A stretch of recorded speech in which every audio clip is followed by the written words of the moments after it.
शिंदखेड्याचे भाजप आमदार जयकुमार रावल यांना देखील मंत्रिपदासाठी फोन गेलेला आहे। रावल देखील आज मंत्रिपदाची शपथ घेणार आहेत। आज शपथविधी होतोय आणि त्यामध्ये महत्त्वाचं नाव असलेले जयकुमारजी रावल आपल्या सोबत आहेत। पुन्हा एकदा मंत्रिमंडळामध्ये त्यांना संधी मिळते। सर, काय सांगाल? आनंद आहे या सगळ्या गोष्टीचा आणि आज शपथ घेताय तुम्ही? नाही, खूप खूप मनामध्ये आनंद आणि समाधान आहे की भारतीय जनता पार्टीच्या राज्याच्या आणि केंद्रीय नेतृत्वाने ही मोठी संधी माझ्यासारख्या कार्यकर्त्याला दिली।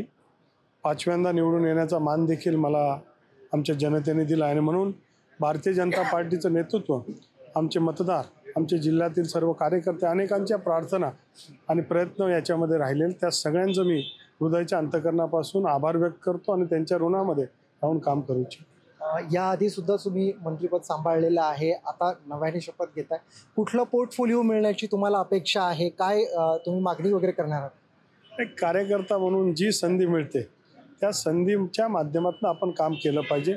मागच्या काळामध्ये पर्यटन खातं मिळालं होतं, त्याच्यामध्ये चांगलं काम करू शकलो। त्याच्यानंतर रोजगार हमी मिळाला, त्याच्यामध्ये एक नवीन योजना आपण लागू करू शकलो।